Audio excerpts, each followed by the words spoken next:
주님의 뜻을 깨닫는 그런 귀한 시간 될 수 있도록 주님 도와주시옵소서. 감사드리고 예수님의 이름으로 기도드립니다. 아멘. 말씀 보겠습니다. 오늘 말씀은 창세기 11장 1절부터 9절까지 말씀입니다.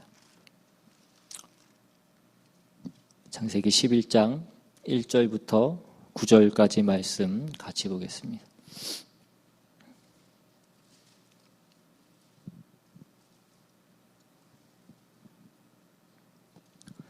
우리 찾으셨으면 한 절씩 번갈아서 교독하도록 하겠습니다. 제가 먼저 있습니다.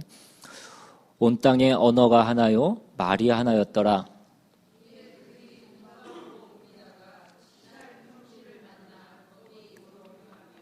서로 말하되 자 벽돌을 만들어 견고히 굽자 하고 이에 벽돌로 돌을 대신하며 역청으로 진흙을 대신하고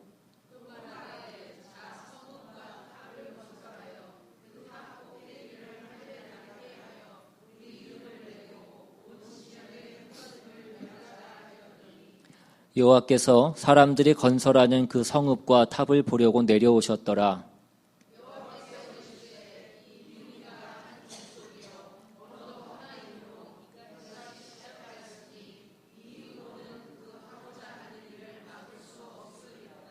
자, 우리가 내려가서 거기서 그들의 언어를 혼잡하게 하여 그들이 서로 알아듣지 못하게 하자 하시고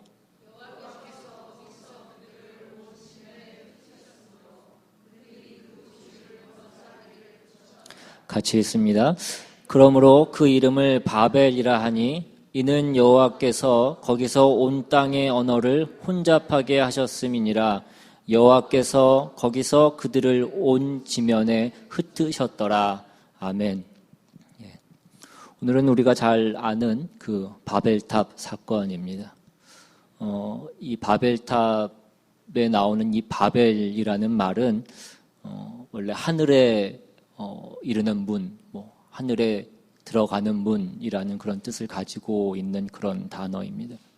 그런데 이 바벨이라는 말의 발음을 조금 달리하면 이 말은 또한 혼잡과 혼란이라는 뜻을 가지고 있습니다. 그러니까 같은 단어를 악센트를 어떻게 달리하냐에 따라서 다른 그 두 가지의 뜻을 가지고 있는 단어가 바로 이 바벨이라는 단어입니다. 그래서 이 바벨이라는 말은 그 문화가 가지고 있는 특성과도 굉장히 비슷한 그런 특성을 가지고 있는 그런 단어이기도 합니다. 우리가 문화라는 것은 하나님께 나아가는 그런 길이 될 수도 있습니다. 우리는 문화를 통해서 하나님을 더 가까이 경험하기도 하고 하나님을 더 사랑하게 되기도 하고 하나님의 보좌 앞으로 나아가게 되기도 합니다. 그러나 문화라는 것은 또한 하나님을 반역하는 그런 수단이 될 때도 있습니다. 우리가 잘못된 문화에 빠져서 하나님을 버리고 또 사단에 종속되는 그러한 일들이 굉장히 빈번하게 일어나는 것을 우리는 늘 목도하게 됩니다. 예를 들어서 음악 같은 경우가 그럴 수 있습니다. 우리가 교회 역사 가운데 얼마나 많은 사람들이 소위 교회 음악을 통해서 하나님을 만나고 또 하나님을 경험하게 됐는지 모릅니다. 그러니까 찬양이 없는 교회를 한번 상상해 보십시오. 우리가 오늘날 이 교회에 찬양이 없다라고 한다면 우리 교회에 찬양대가 없고 또 찬양을 부르는 것이 없다라고 한다면 우리 예배가 잘 상상되지 않을 것입니다. 미술이라는 것도 하나님께서 교회 가운데 주신 것이기도 합니다. 이러한 문화를 통해서 우리는 하나님을 경험하고 또 하나님을 더 사랑하게 됩니다. 얼마나 많은 사람들이 찬양 가운데에서 하나님을 만나고 또 하나님의 위로를 받고 또 하나님의 메시지를 듣고 음성을 듣는지 모릅니다. 그런데 또한 오늘날 이 음악의 많은 내용들이 삶의 허물을 얘기하고 또 태폐를 얘기하고 있어서 오늘날 또한 많은 젊은이들이 그 음악을 통하여서 하나님을 떠나게 되는 일들이 얼마나 많이 있는지 모릅니다. 어떤 의미에서 그 음악 자체는 선도 아니고 악도 아닙니다. 그런데 그 음악을 어떻게 사용하느냐에 따라서 그것이 하나님께 나아가는 것이 될 수도 있고 또 하나님께 나아가는 것을 가로막는 사단에게 나아가는 것이 될 수도 있더라는 것입니다. 문제는 동기인 것입니다. 어떤 동기로 그 문화에 접근하느냐가 제일 중요한 것입니다. 오늘 본문 3절에 보시면 인류 문명사에 있어서 커다란 발전이 있었음을 나타내고 있는 그런 내용이 나타나고 있습니다. 오늘 본문 11장 3절에 서로 말하되 자 벽돌을 만들어 견고히 굽자 하고 이에 벽돌로 돌을 대신하며 역청으로 진흙을 대신하고 라고 그렇게 기록되어 있습니다. 불에 구워서 예전에는 돌을 그냥 쌓아서 간단한 건물들을 지었는데 이제는 불에 구워서 단단한 벽돌을 만들게 됐다라고 이렇게 얘기합니다. 진흙 대신 역청이라는 것을 바르게 되었습니다. 그래서 이제는 단순한 거주용 집만을 지을 수 있었던 것이 아니라 거대한 건축물을 만들 수 있는 어떤 기술적 토대가 마련되어 있었다라는 것을 오늘 본문 가운데 우리는 볼 수 있습니다. 이 건축 기술과 이 문화가 발달함으로 인해서 당시의 사람들에게 획기적인 어떤 변화를 가져다 주었던 것입니다.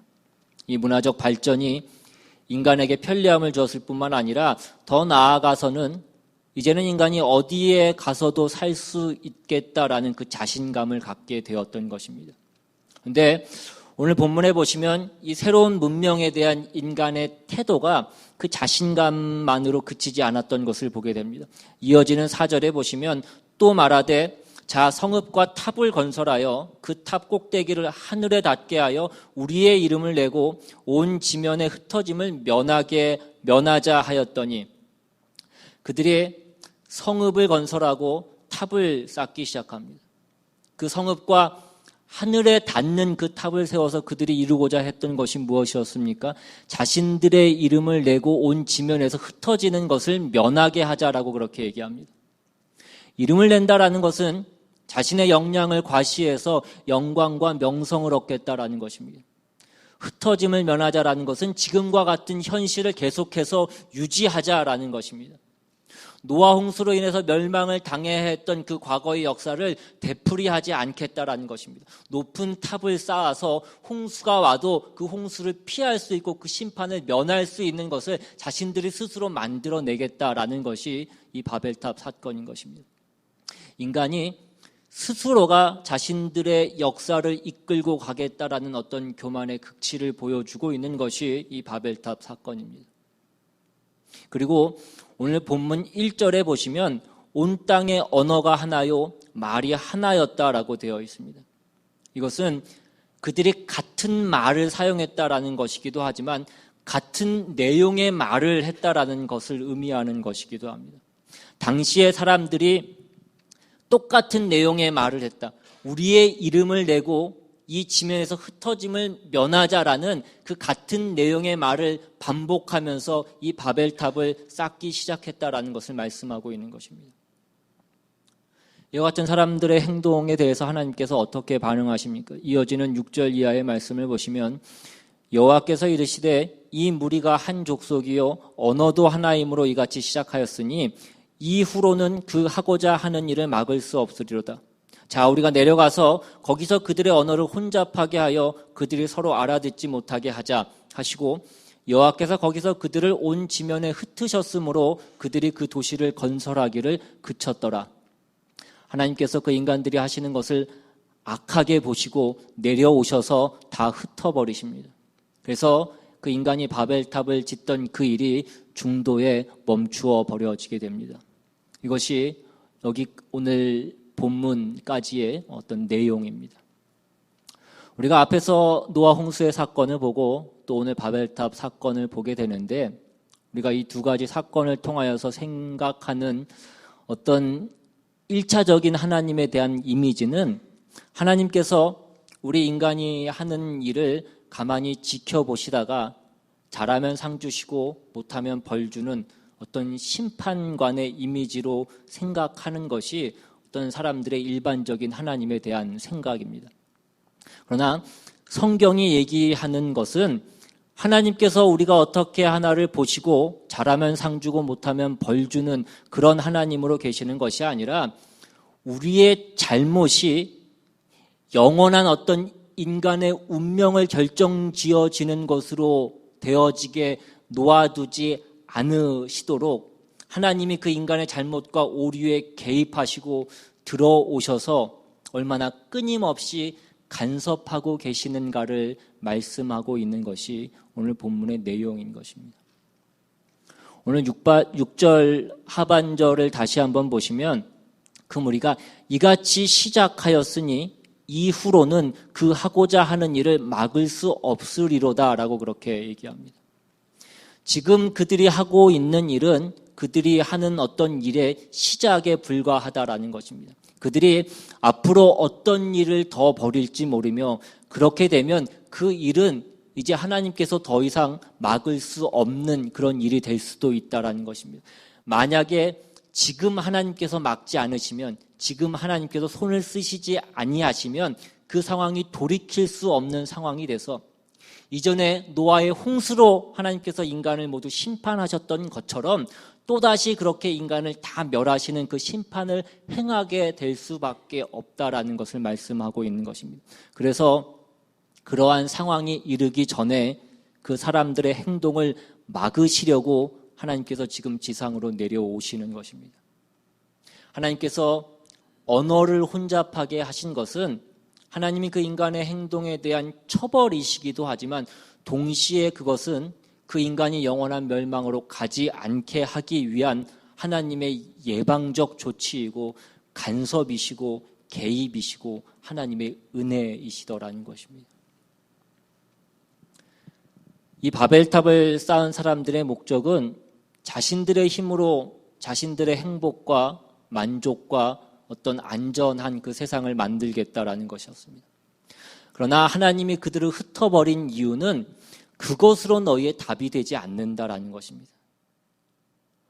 오늘 본문에 바벨탑 사건이 나오고 그 이후에 10절부터 보시면 다시 노아의 아들 셈의 족보가 나오고 있습니다. 그리고 그 족보를 통하여서 마지막에 누가 나오고 있냐면 26절에 보시면 데라는 70세에 아브람과 나홀과 하란을 낳았더라라고 그렇게 기록되어 있습니다. 우리가 잘 아는 믿음의 조상 아브라함이 이 족보를 통하여서 드디어 등장을 하게 되는 것입니다. 하나님이 아브라함을 부르실 때 뭐라고 약속하십니까? 12장 2절에 보시면 내가 너로 큰 민족을 이루고 내게 복을 주어 내 이름을 창대케 하리니 너는 복이 될지라 라고 그렇게 말씀합니다.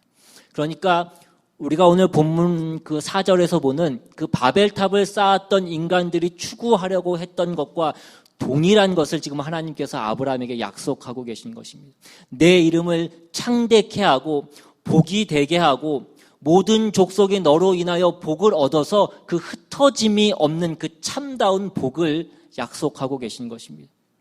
무엇을 대조하고 있는 것이라고요?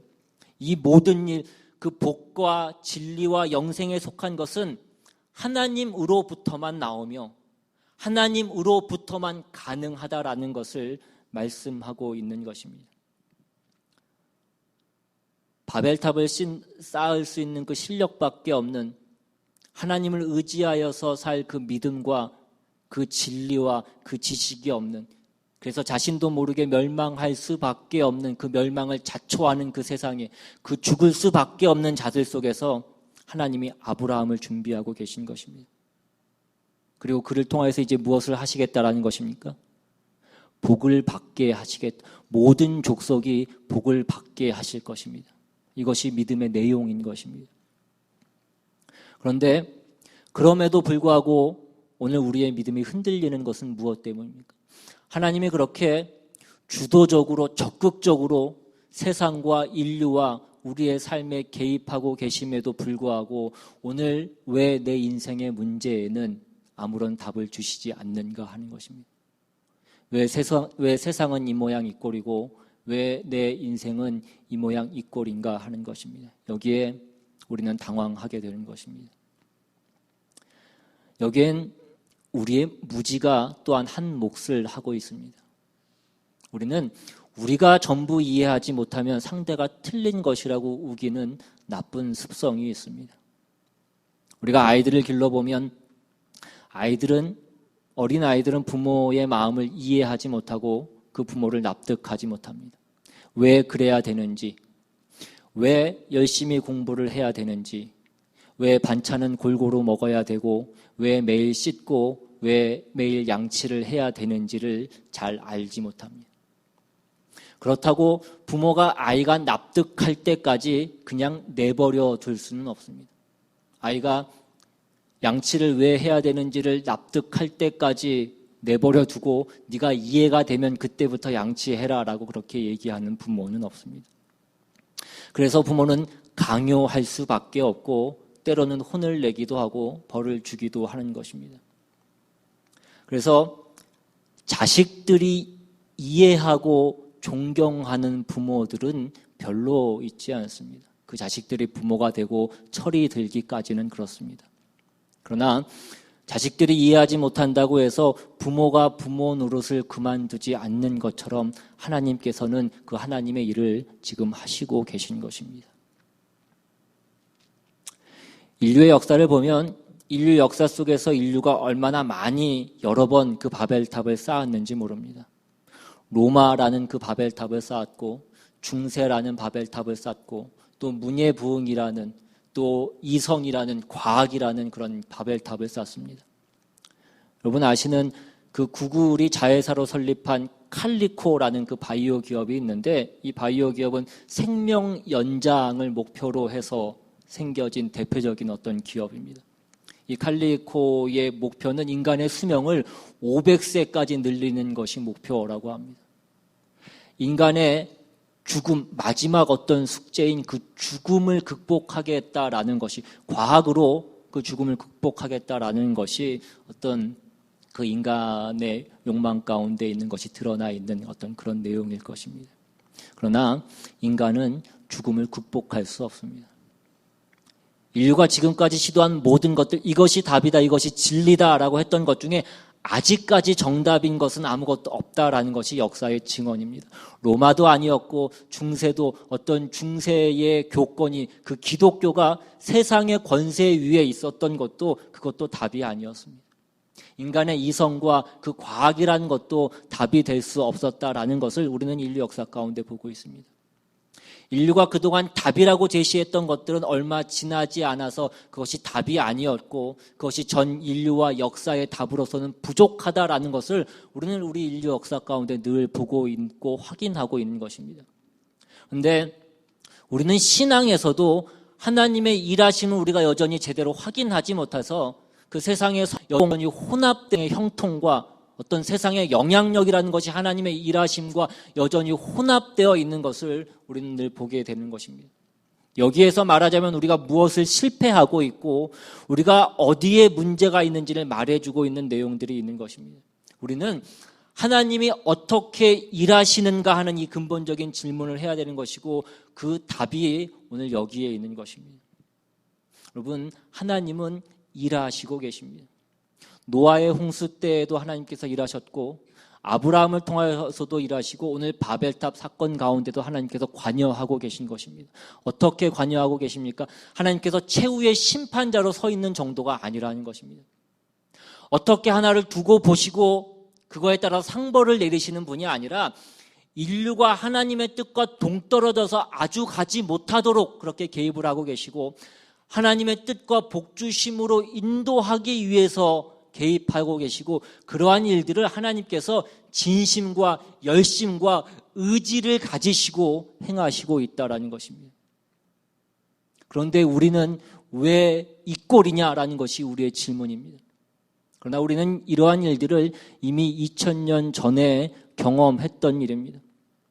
예수님 오셨을 때도 사람들은 그를 조롱하고 그를 비난하고 그를 십자가에 내줬습니다. 이유가 뭐였습니까? 그들의 기대와 우리의 기대와 그 메시아가 달랐기 때문에 그렇습니다. 우리는 어떤 메시아를 원하는 것입니까? 1차적으로는 우리의 문제를 해결해 주는 또 우리의 욕심을 채워줄 수 있는 그런 메시아를 원하고 있는 것입니다. 하나님은 뭐라고 하시는 것입니까? 그 메시아는 하나님의 뜻을 이루기 위한 메시아를 하나님께서 준비하고 계신 것이고 하나님의 뜻은 우리의 생각과 다른 것입니다. 여러분 자녀가 왜 여러분에게 대들고 왜 여러분들에게 뭐라고 그럽니까? 자녀들이 싫어하는 것을 하라고 그러기 때문에 그럽니다. 싫어하는 것이 무엇입니까? 숙제하고 놀라라는 것입니다. 놀고 숙제하지 말고 숙제 먼저 하고 놀라는 것입니다. 밥 먹을 때 소리 내지 말고 쩝쩝거리지 말고 다리 떨지 말고 게임 좀 작작하고 계속하면 아빠가 기분이 나빠질라 그래 뭐 그런 것입니다. 사람이 힘이 있고 돈이 있으면 다가 아니라 사람다워져야 되고 그 인격을 갖춰져야 되는 것이기 때문에 부모는 그것을 포기할 수가 없는 것입니다. 그래서 부모는 못 참고 늘 자녀와 싸우는 것입니다. 자식들은 부모가 밥만 주고 돈만 주고 나머지는 간섭하지 않고 내버려뒀으면 좋겠지만 부모는 그렇게 할 수 없기 때문에 우리의 가정에는 평화가 없는 것입니다. 우리는 우리 현실에서도 그렇게 보면서 하나님이 우리에게 그렇게 일하시는데 우리도 우리의 자녀가 우리에게 그러는 것처럼 우리도 하나님께 그렇게 반항하고 때를 쓰고 짜증을 내는 것입니다. 하나님이 예수 그리스도를 보내셔서 뭘 하자는 것이었습니까? 우리의 속을 채우시자는 것입니다.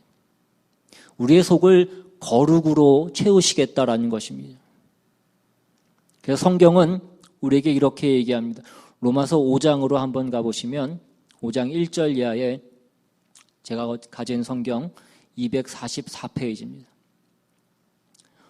5장 1절 이하를 보시면 그러므로 우리가 믿음으로 의롭다 하심을 받았으니 우리 주 예수 그리스도로 말미암아 하나님과 화평을 누리자. 또한 그로 말미암아 우리가 믿음으로 서 있는 이 은혜에 들어감을 얻었으며 하나님의 영광을 바라고 즐거워하느니라. 여기에 보시면 중요한 두 가지의 다른 초점이 등장을 하고 있습니다. 하나는 우리가 예수 그리스도로 말미암아서 구원을 얻어 하나님의 자녀가 되었다는 그 운명과 그 위치를 얘기하고 있습니다. 이것은 이미 일어난 일입니다. 또 다른 하나는 2절 하반절에 나오는 그러나 우리는 하나님의 영광을 바라고 즐거워해야 된다라는 것입니다. 그 운명의 완성을 기다려야 된다라는 것입니다. 그러니까 우리는 이미 일어난 구원과 일어날 완성 사이에 있는 것입니다.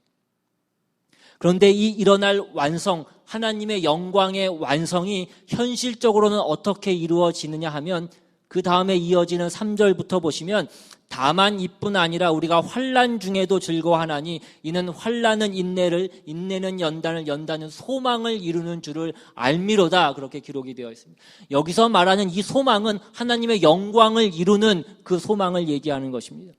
그런데 그 소망을 하나님이 어떤 방법으로 이루시느냐 하면 오늘 이 말씀에서는 환난으로 일하신다라는 것입니다. 환난은 인내를, 인내는 연단을, 연단은 소망을 이룬다라고 그렇게 말씀하고 있습니다. 하나님이 이 영광을, 이 신자의 완성을 환난으로 하신다라고 그렇게 얘기합니다. 여기에 말하자면 우리의 신자된 어떤 갈등과 불평과 불만이 있는 것입니다. 이 환난이라고 하는 것은 영어 성경에 보시면 suffering이라고도 되어 있기도 하고 또 다른 번역본에는 problem이라고 이렇게 번역해 놓은 성경도 있습니다. 그러니까 우리의 고난과 문제, 우리의 삶 가운데에서 일어나는 왜 이런 일이 있는가라고 하는 그런 모든 것들을 얘기하고 있는 것입니다. 그런 것들이 뭘 만들어낸다라고 얘기하고 있습니까? 인내를 만들어낸다라고 이렇게 얘기합니다. 여러분, 인내라는 것은 무엇입니까? 인내라는 것은 우리가 포기할 수 없는 무언가를 갖고 있기 때문에 생기는 것이 인내입니다. 내가 갖고 있는 것이 지금 우리의 현실 가운데에서도 힘이 될 수 있고 보상이 주어지고 있는 것이라고 한다면 우리는 인내라는 것이 필요하지 않습니다. 그러나 내가 갖고 있는 것이 지금 현실 속에서는 어떤 힘을 내지 못하고 긍정적인 조건을 갖고 있지 않지만 내가 포기할 수 없기 때문에 갖고 있는 것이 인내라는 것입니다. 우리는 우리가 지킬 것이 없으면 우리는 인내할 필요가 없고, 또한 우리가 갖고 있는 것이 세상 가운데도 보상이 되고 있다라고 한다면 우리는 인내할 필요가 없습니다. 그러니까 이 인내라는 말은 우리가 당하는 환난 가운데서도 우리가 포기할 수 없는 무엇인가를 갖고 있다라는 것을 말씀하고 있는 것입니다. 우리는 예수 안에서 그 예수 그리스도로 말미암아 하나님의 자녀가 되어서 그 신앙을 가지고 있고, 그 신앙을 우리의 환난과 우리의 삶의 환경 때문에 버릴 수 없고 포기할 수 없는 것입니다. 더 관심을 갖고 더 깊이 생각해야 된다는 것입니다. 하나님은 이렇게 일하시고 계십니다. 하나님의 일하심은 궁극적으로는 하나님의 나라의 완성이며 하나님 나라의 백성들에 대한 구원이며 그 하나님을 대적하는 자들을 무릎 꿇리는 심판일 것입니다. 그런데 그것은 궁극적인 것입니다. 그런데 우리는 그것을 지금 하나님께서 해 주시기를 원하시는 것입니다. 내가 하나님의 자녀인 것의 보상과 하나님을 반대하고 그래서 우리를 핍박하는 자들에 대한 심판이 지금 이루어졌으면 좋겠는 것입니다. 그런데 현실은 그렇지 않더라는 것입니다. 저들은 계속해서 그 바벨탑을 쌓고 있습니다. 하나님께서는 지금 심판하는 것이 아니라 그것이 바벨탑에 불과하다라는 것을 역사 속에서 전 인류를 향하여 보여주고 계신 것입니다. 이것은 하나님의 은혜로우신 개입이고 간섭이고 인류에 대한 경고고 또한 가르침인 것입니다. 믿는 우리에게는 더 분명한 하나님의 은혜로서의 손길인 것임을 우리는 확인해야 되는 것입니다. 그러나 우리는 이러한 일들이 저들을 하나님께서 단숨에 쳐부시어 하나님의 백성만 남기는 그러한 천국을 완성시키는 일로 하나님께서 하시지 않기 때문에 우리는 다 불만스러워하고 있는 것입니다. 하나님께서 그의 백성들을 환경적으로 고통을 면제해 주는 것으로 하나님의 백성의 그 완성을 도모하고 계신 것이 아니라 내적이고 어떤 인격적인 충만으로 인도하기 위해서 그 환난을 통하여서 우리를 생각하게 하고 우리가 다시 한번 인내하게 하고 고민하게 하고 확인하게 하는 그 길을 걷게 하신다는 것 때문에 우리는 아우성을 내는 것입니다. 우리의 자녀들이 우리에게 그러는 것처럼. 이러한 내용은 그 인내가 연단으로 간다는 것에 있어서 더 분명하게 드러나고 있습니다.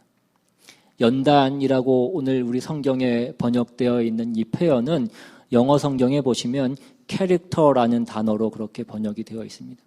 어떤 특성을 만들어낸다라는 것입니다.